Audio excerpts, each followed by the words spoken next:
What's going on, fellas? This is your boy Abdel on Del Tales. Welcome to the podcast today. This one, we're not going to say too much about it. I mean, it's about the game, Ohio State against Michigan. And then we're going to cover a little bit of the Iron Bowl. A lot of things happened in college football this weekend, but I think these were definitely the two biggest things. So let's run through it real quick. Drop a like and subscribe, and let's get right to it. So across many videos that I've done over the season, I've been very clear about what I think about this Ohio State-Michigan game. I said I was never comfortable about it the entire season. I never had Ohio State actually winning this game because of what I've been seeing throughout the year. And I thought the biggest difference that was going to be made was actually had nothing to do with the players, but it was going to have to do with Ryan Day. Which version of Ryan Day would show up on what given day was going to make all the difference in this football game. And that's pretty much what we ended up with. Ohio State came out in the first quarter, or in the first half, let's just say the first half. They came out very conservative, not doing too much with the ball, not putting up enough points, not putting Kyle McCord in his comfort zone where he can actually throw the shorter routes because he was underthrowing a lot of balls. When Kyle McCord threw that first interception, then Michigan turned it into 6 points. That was, for me, the beginning of the end of the game. Marvin Harrison was always there. When in doubt, throw the ball to Marvin Harrison. I mean, that's kind of been the theme of the season. But at the same time, it took too long for that to happen. Marvin Harrison did get his touchdown, of course, but that setup took far too long to happen. Michigan's game plan was spot on. Hang in there close enough, get out of your comfort zone, throw the ball, make sure you're not too far behind, and if you're up in the scoreboard, stay up in the scoreboard. Bring in a scrambling quarterback to make Ohio State think about that every now and then. Beat Ohio State with your tight end because Michigan is known for their running back and their receivers, so beat them with a tight end, which they did a great job of. And then in the fourth quarter, line up and play bully football. You know what I'm going to do, stop me. And I bet you can't. And, well, they proved it. Ohio State had no answer. So Michigan's game plan worked out so exceptionally well, it was kind of hard to watch. And like I said, guys, I'm an Ohio State man through and through, but I never had Ohio State winning this game. So my quick review of Ohio State and what they did here, they were far too conservative in the first half, using up too much time, not putting up enough points. Kyle McCord just made too many mistakes throwing the ball. Some of the underthrown passes after the first interception, he almost threw a second interception when he was passing the ball down the seam to Stover. That ball is far too low, and there's I believe it was a linebacker sitting right underneath it. It could have been a safety, but I think it was a linebacker.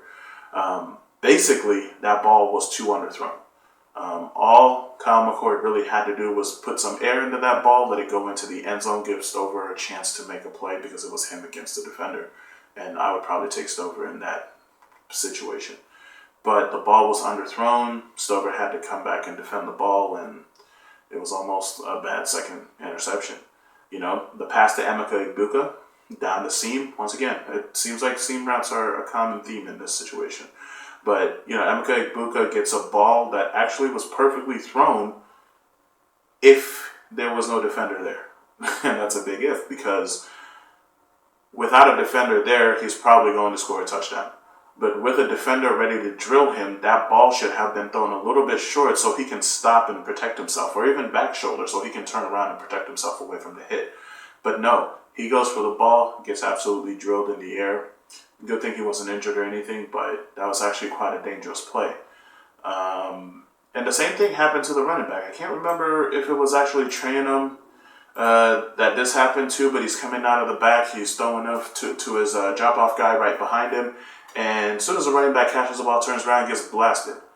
And once again, it's just about putting your players in a safe place so that they can actually make a play and, prevent injury. The pass on the sideline to Marvin Harrison Jr. was well underthrown. Marvin Harrison had to come back to the ball and, still got the pass interference, but, you forego the pass interference for the result of the play. If that ball is thrown in stride, that's a touchdown. Once again, Ohio State is just beating themselves in that kind of situation. So that was kind of really frustrating to seriously watch. So too many mistakes from Ohio State, Michigan taking advantage of those mistakes. And what is the end result? A loss. The College Football Committee definitely, has, some work to do there. I don't know if Ohio State will drop to 5 or 6, but they're definitely going to be somewhere in that range.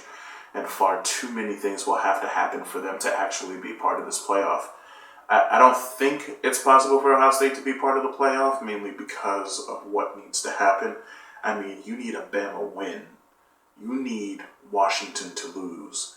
All right, so for all that to happen, you're going to need a Georgia loss. You're going to need a Michigan loss, possibly, which won't happen because they're playing Iowa in the Big Ten Championship.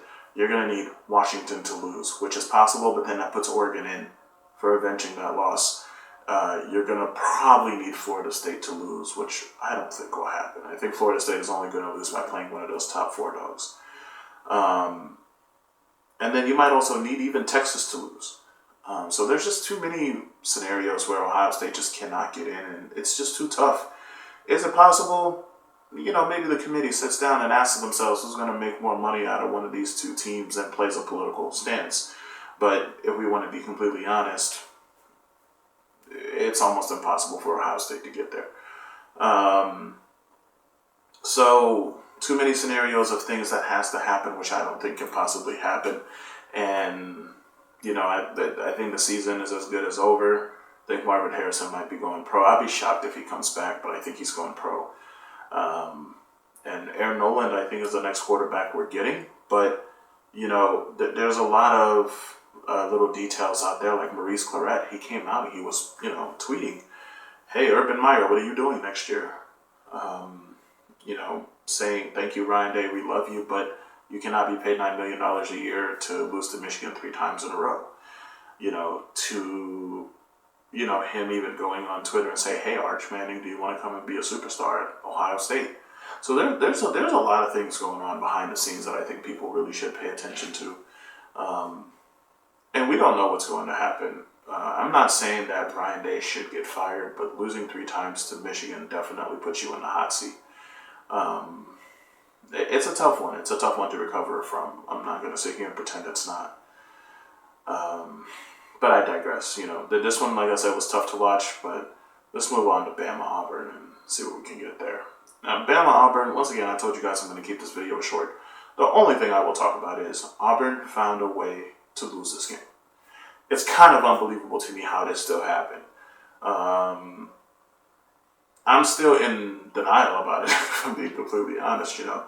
It's a 4th down and goal, at the 32-yard line. Alabama literally is giving you the game. You have corners in the end zone, and somehow you got beat in the corner of the end zone to give up the game to Alabama. You guys tell me what you think. I'm pretty sure if you're watching this video, you definitely know what happened in that Bama-Auburn game. I don't have much to say, but that's embarrassing. That's not coaching. That's definitely the players being in the wrong place at the right time. It's the players not knowing situational football. And it's the players not paying attention. You have 3 safeties in the end zone, and you have people underneath, and for some reason that ball still made it to the corner of the end zone untouched. Even if situationally, you take the pass interference and you keep it moving. So I'm not really sure what the defender was thinking. That would have actually been a really smart play to take a pass interference. But no, they give up the touchdown and they lose the game. It's that simple. There's nothing else to say about it. The way things are lining up also, I'm actually hoping in a way for a Michigan-Georgia national championship. I think that's the most interesting national championship we can see. Michigan's defense is great. So is Georgia's defense. They're pretty good. Georgia will not come out conservative, so Michigan will have to find a way to keep up with the scoring. And I'm telling you, if they get close and score and they go to the 4th quarter, Georgia's going to lose that game because Michigan's offensive line will do their thing. The great tight end play from both sides, that would be interesting to see. And let's not forget, Michigan has the best O-line in the country, and everyone on that O-line will definitely be going pro very soon. So it's not something that shocks me. But definitely tell me what you guys think about some of these games that happened this weekend. And, there'll definitely be more videos coming out about it, and, of course, other topics. I know the season is ending. But thank you guys for watching, man. Have a great day. Remember to like and subscribe, and I'll see you guys soon. Peace out.